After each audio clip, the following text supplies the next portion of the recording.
Solo por tu misericordia yo libre soy. No hay nadie en toda la tierra como tu Señor, más fuerte que los rayos del sol.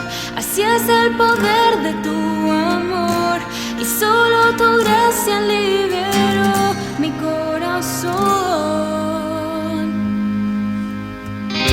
Solo por tu misericordia libre soy. No hay nadie en toda la tierra como tu Señor, más fuerte que los rayos del sol.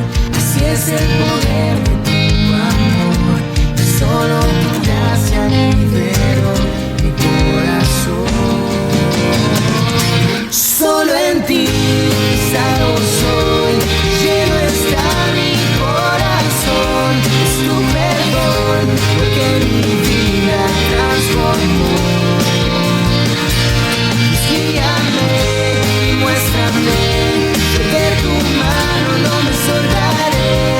Yo confío en ti, yo confío en ti, yo confío en ti, solo en ti, Señor.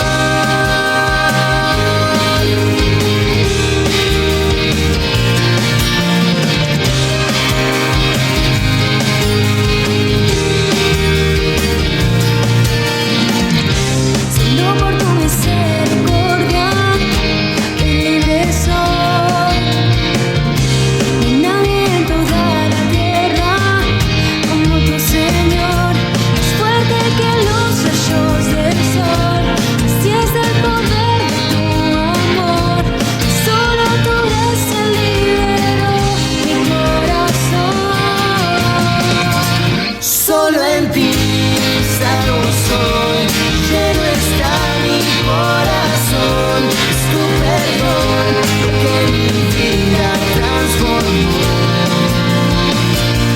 Guíame y muéstrame, de tu mano no me soltaré. Yo confío en ti, yo confío en ti, yo confío en ti, solo en ti, Señor.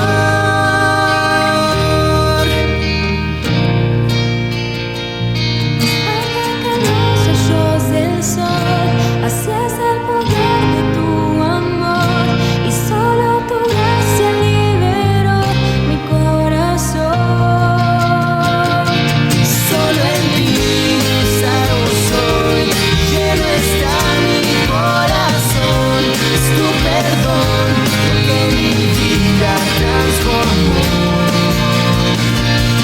Guíame y muéstrame, de tu mano no me soltaré. Yo confío en ti, yo confío en ti, yo confío en ti, solo en ti, Señor.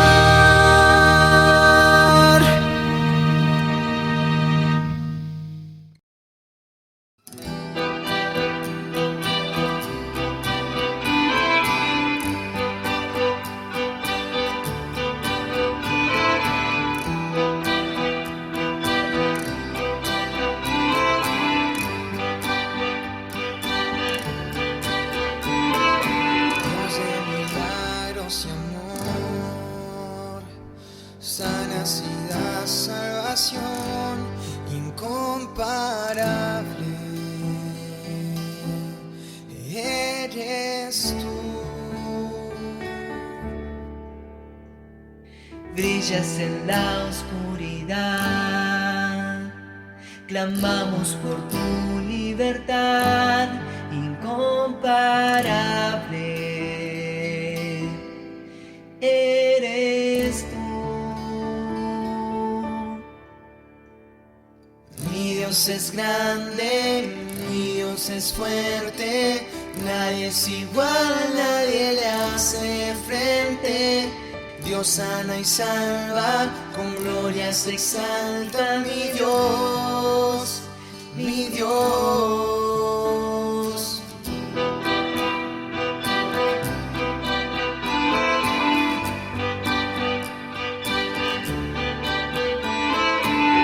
brillas en la oscuridad. Clamamos por tu libertad incomparable. Eres tú. Mi Dios es grande, mi Dios es fuerte. Nadie es igual, nadie le hace frente. Dios sana y salva, con gloria se exalta mi Dios, mi Dios. Mi Dios es grande, mi Dios es fuerte. Nadie es igual, nadie le hace frente. Dios sana y salva, con gloria se exalta mi Dios, mi Dios. Y si Dios con nosotros, ¿quién pues contra nosotros? Y si Dios nos levanta, ¿quién pues nos detendrá? Y si Dios con nosotros, ¿quién pues contra nosotros? Y si Dios nos levanta, ¿quién pues nos detendrá?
Hola hermanos, hola iglesia, buenos días, que el Señor les bendiga. Damos muchas gracias a nuestro Dios por poder estar juntos un domingo más para considerar la palabra de Dios.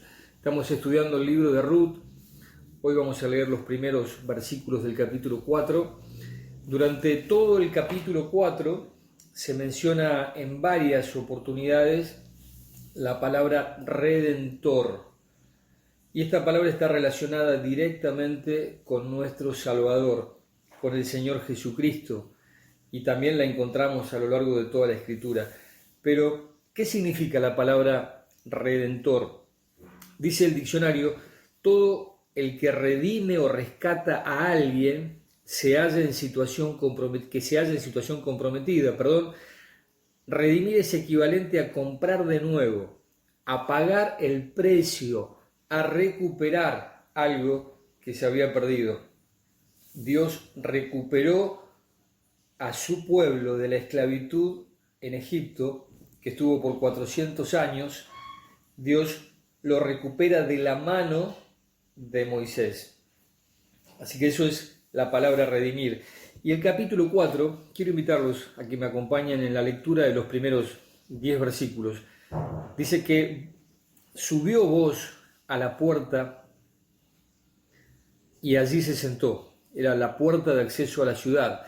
Y aquí que el pariente más cercano de quien vos había hablado iba pasando. Y le dijo, tú, ven acá y siéntate. Y él vino y se sentó. Y vos tomó 10 hombres de los ancianos de la ciudad y le dijo, sentaos aquí.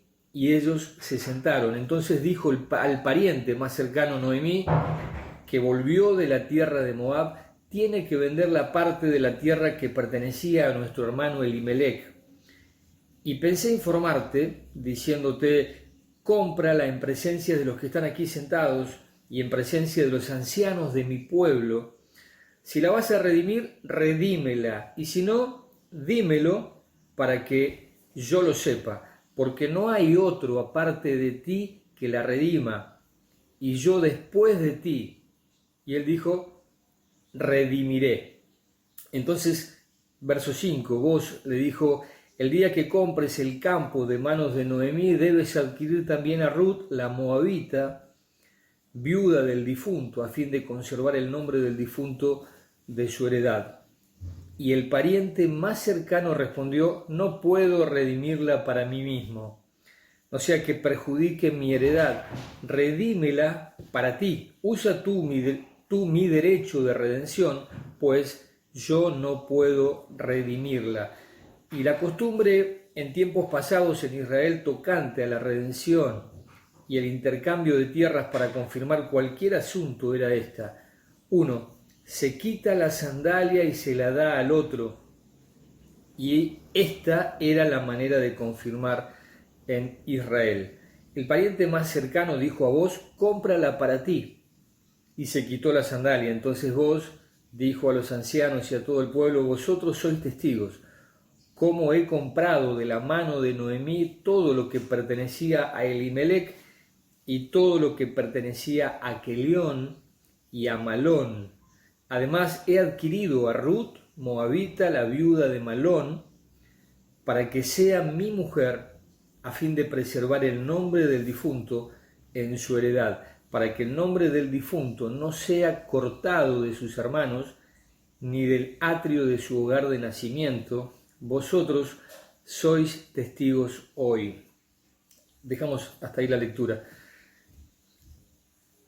La familia de Elimelec, lo vimos en los primeros capítulos, había decidido, con Elimelec a la cabeza, salir de Belén porque en ese tiempo no había pan, no había alimento. Fueron rumbo a Moab, esta tierra extranjera, y en principio habían pensado irse por un par de meses y terminaron quedándose allí 10 años. Ahora, en todo este interín muere Elimelec, mueren sus 2 hijos, Malón y Quelión, y quedan las 3 mujeres solas. Noemí, Ruth y Orfa quedan solas. Y Noemí toma la decisión de regresar a Belén, de regresar a su tierra. Y ella, dolida, angustiada, emprende el viaje de regreso, en principio con sus 2 nueras, hasta que le propone a las 2 que ellas se vuelvan a su tierra.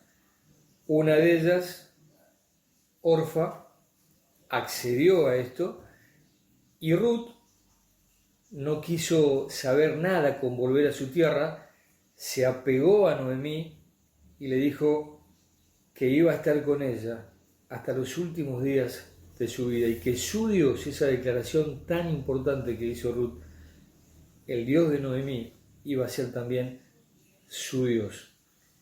Y Dios la bendijo enormemente. Luego ella tiene un encuentro, obviamente, con Booz, el cual, de acuerdo al relato que recién compartimos, decide ser el Redentor. Esto es algo que evidentemente, a partir de la decisión que ella tomó, que Ruth tomó, Dios, que trabaja, como escuchábamos en el mensaje de Fernando, de manera silenciosa, que no sabemos cómo opera, ordena todas las cosas de tal manera que bendice a quien Él quiere bendecir. Pero este hombre, Booz, manifiesta que había un Redentor más cercano. Si bien él había decidido redimirla, pero no quería saltar por la prioridad que tenía el Redentor correspondiente, el pariente más cercano. Redimir, esta palabra redimir se repite muchas veces a lo largo de todo el libro de Ruth, de los 4 capítulos, y como decía hace un momento, está relacionada directamente con la persona de nuestro Señor Jesucristo. Quiere decir literalmente liberar. Redimir es liberar de la esclavitud a una persona. ¿Cuál es el propósito que encontramos en las Escrituras en relación a la redención?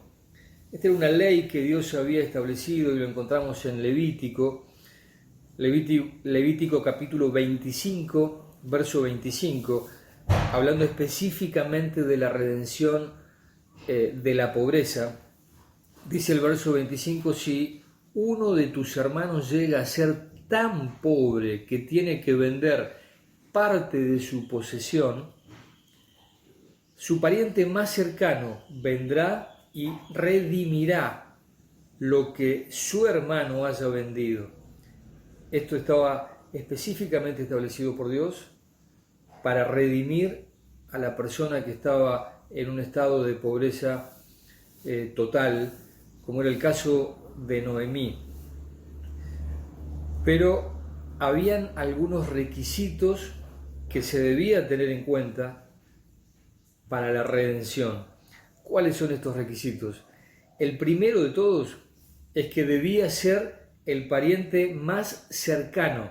No podía ser cualquiera que tome la decisión o que quiera redimir. En este caso vos querías hacerlo, pero tuvo que respetar el orden establecido por Dios. Tenía que ser el pariente más cercano o algún hermano.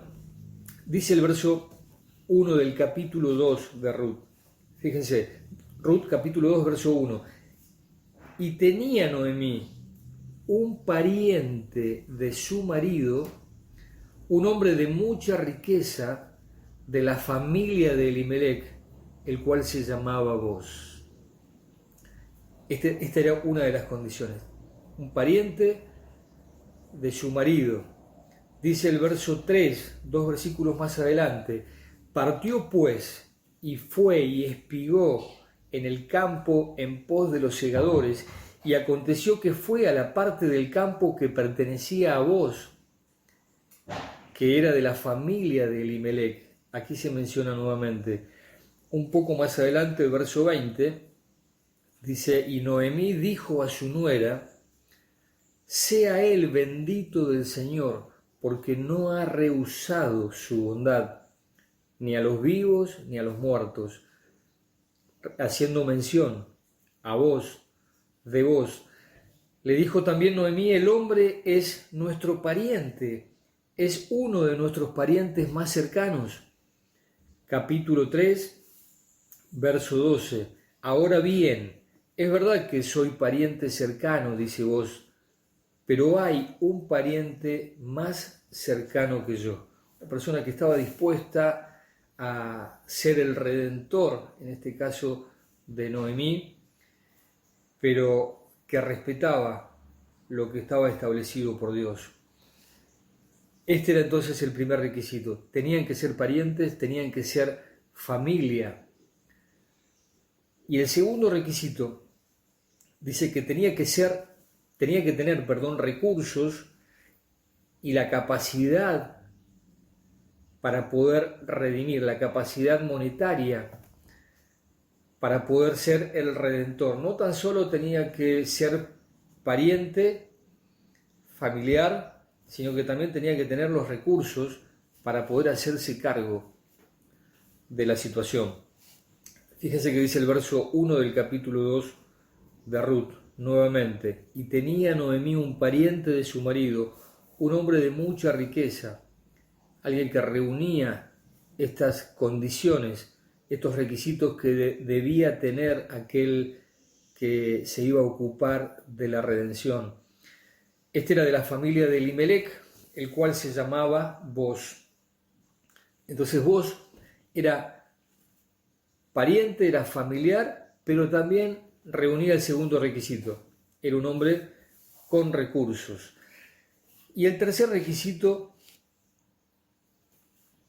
que tenía que tener disposición para redimir, no tan solo ser un pariente, el pariente más cercano o familiar, sino que tenía que tener recursos para poder asumir esa redención y finalmente tenía que tener la disposición. Y dice el capítulo 3, verso 13, vos le dice a Ruth, quédate esta noche, cuando venga la mañana, si él quiere redimirte, haciendo referencia al pariente más cercano, que tenía prioridad antes que vos, bien, que te redima, pero si él no quiere redimirte, entonces yo lo haré, yo te redimiré, vive el Señor. Y asume ese compromiso delante de Dios y también delante de Ruth.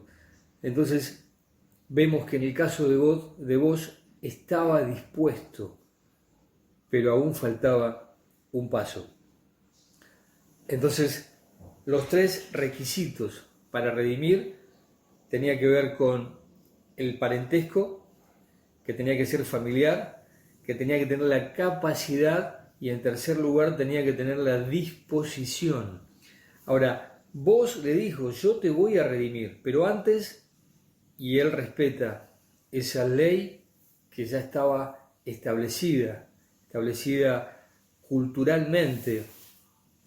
Dice el capítulo 4, verso 1 del libro de Ruth. Y Boaz subió a la puerta, se sentó en ese lugar, y aquí que el pariente más cercano, del cual no tenemos el nombre registrado, de quien Boaz había hablado, iba pasando por ese lugar, por la entrada de la ciudad, y le dijo, tú, ven acá, siéntate. Y él vino y se sentó. Ese lugar es donde se hacían las audiencias públicas, donde se acostumbraban a reunirse para tomar decisiones las personas más importantes de la ciudad, los hombres de renombre, los ancianos. Resolvían allí distintos tipos de conflictos. En ese lugar es donde también Absalón se reunió para poder conquistar a muchas personas en relación a la rebeldía que él quería promover en contra de su padre. También vemos en el libro de Job que Job solía reunirse en este lugar. Ahí se resolvían los problemas con los hijos, los problemas con los vecinos, todo tipo de problemas que surgía relacionado con las relaciones personales, se resolvía en ese lugar. Estaban en el paso obligado de la gente porque estaba justo en el acceso a la ciudad. Así que todo aquel que entraba a la ciudad o que salía tenía que pasar de manera obligada por ese lugar. Y ahí vemos en este capítulo que Boaz reúne a 10 hombres. 10 hombres como mínimo tenían que estar de acuerdo a lo que estaba establecido. Dice el verso 2, y Boaz tomó 10 hombres de los ancianos de la ciudad y les dijo, siéntense aquí. Y ellos se sentaron. Y luego, una vez que se sentaron, Boaz les solicita la redención a favor de Noemí. Entonces, al pariente más cercano, dice el verso 3, Noemí, que volvió de la tierra de Moab, tiene que vender la parte de la tierra que pertenecía a nuestro hermano Elimelec. Él se sienta y le dice a ese pariente más cercano, Noemí regresó de los campos de Moab, está en una situación paupérrima económicamente, está muy mal y necesita vender esa propiedad que pertenecía a nuestro hermano Elimelec. Entonces, ¿qué sucede? Él asume esa redención, ese fulano del cual no tenemos el nombre en la palabra, ese pariente más cercano, a priori asume esa determinación, asume la redención. Y dice el verso 4, y pensé informarte diciéndote, está hablando vos, cómprala en presencia de los que están aquí sentados y en presencia de los ancianos de mi pueblo, y si la vas a redimir, redímela, y si no, dímelo para que yo lo sepa, porque no hay otro aparte de ti que la redima, y yo después de ti. Y él dijo, la redimiré. Pero bueno, estas eran las condiciones. Tenía que tomar la posesión de las tierras que pertenecían a la familia de Elimelec, que pertenecían a Noemí, pero también debía tomar a Ruth, a esta mujer moabita, a la viuda de Malón. Y fíjense qué es lo que sucede. Este pariente rechaza la redención de Noemí. Verso 6, el pariente más cercano respondió, no puedo redimirla para mí mismo, no sea que perjudique mi heredad. O sea, el énfasis está puesto en lo económico, en la posible pérdida que él podía llegar a tener, a sufrir. Redímela para ti, le dice a vos, usa tú mi derecho de redención, pues yo no puedo redimirla. Fíjense cómo en momentos así aflora la especulación, aflora el egoísmo. Seguramente habrá pensado que si a él le pasaba algo iba a tener que compartir esa herencia con los hijos que posteriormente tuviesen con Ruth, si Dios les daba hijos. Pero bueno, él rechaza esta posibilidad de redención porque no quiso asumir la última condición que se necesitaba al menos para redimir a una persona.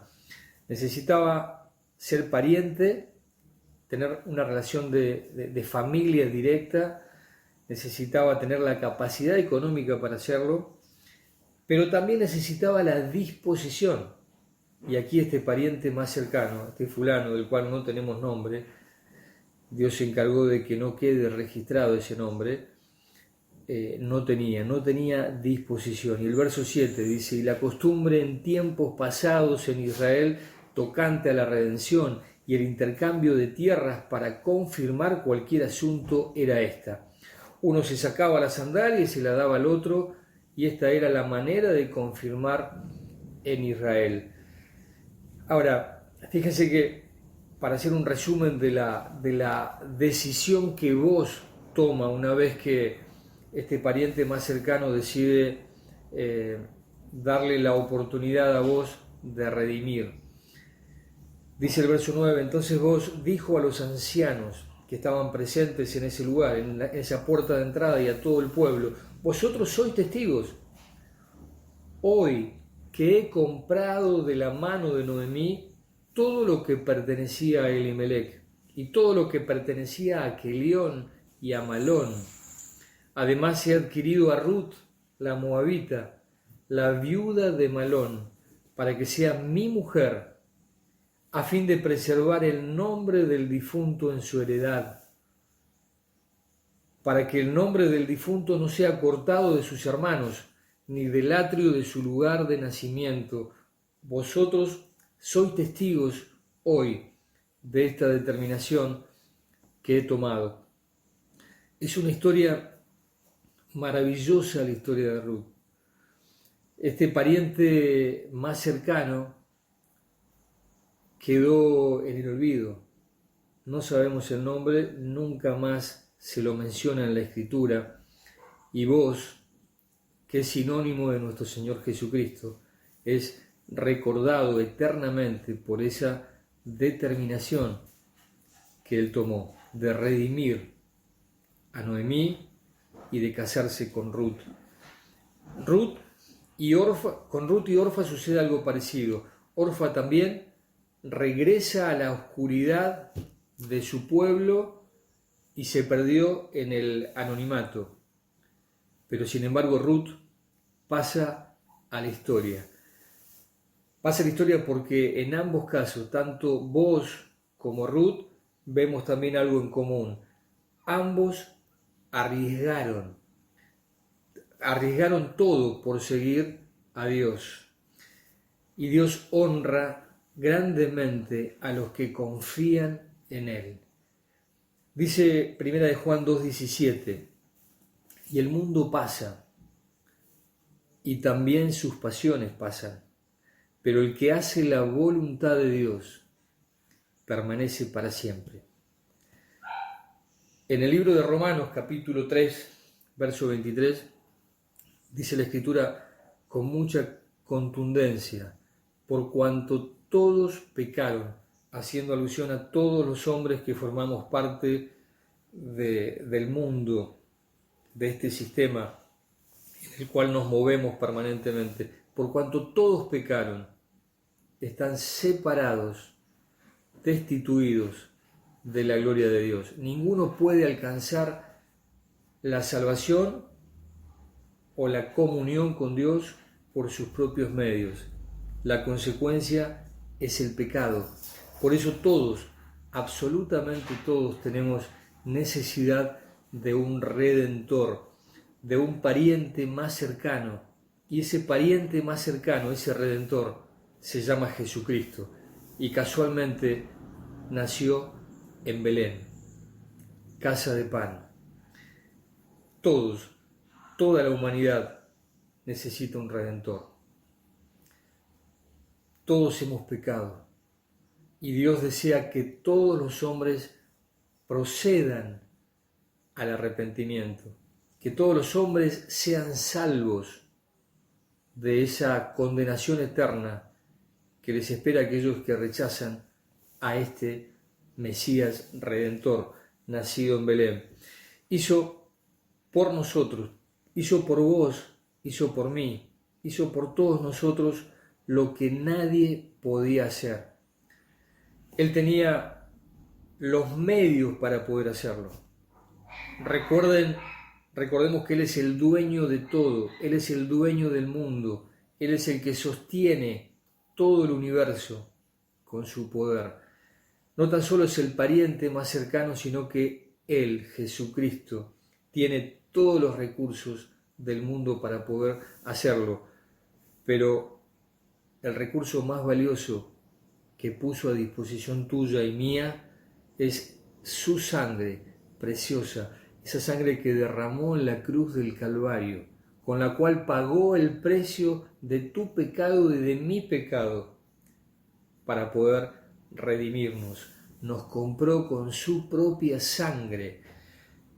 Y la tercera característica que Él reúne es que Él estuvo dispuesto a hacerlo, por amor a vos y por amor a mí. Jesucristo, estando en agonía total y absoluta antes de dar su vida en la cruz del Calvario, le dice a su Padre: Padre, si es posible, pasa de mí esta copa. Si es posible, te pido que me libres de este sufrimiento, pero no se haga mi voluntad, sino la tuya. Él no tan solo era el pariente más cercano, ese bebé nacido en Belén que se hizo hombre, sino que pagó con su propia sangre ese rescate, esa redención por nosotros, y estuvo dispuesto a hacerlo. Él reunía las tres características que se necesitaban para ser el redentor de alguien. Y Jesucristo es nuestro redentor. Dice la palabra de Dios que todo aquel que cree en Cristo tiene vida eterna, pero aquel que rechaza a Cristo no verá la vida.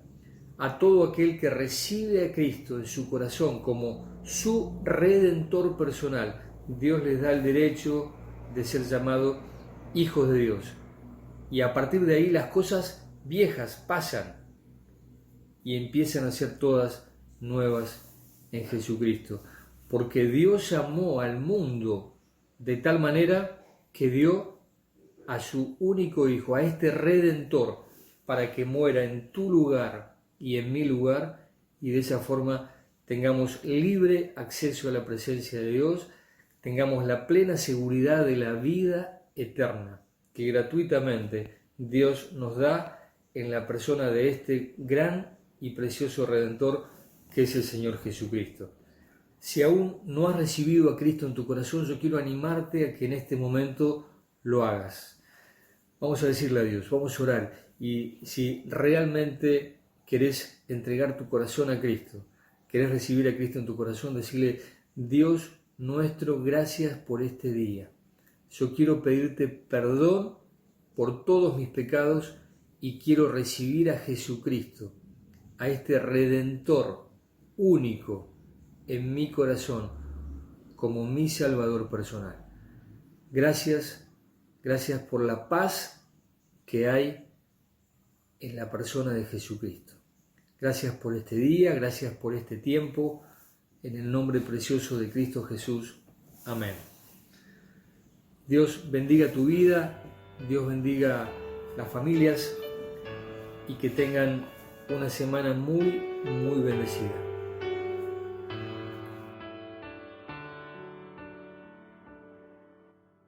El Cordero que sufrió,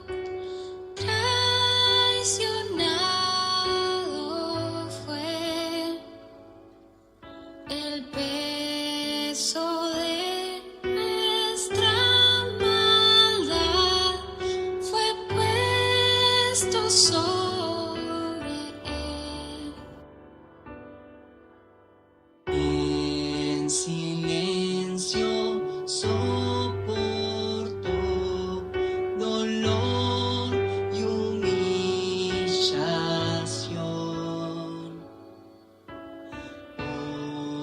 Obediente al Padre fue, la cruz por mi cargo. En aquella cruz me salvaste, derramaste allí tu amor. Mi alma cantará, aleluya.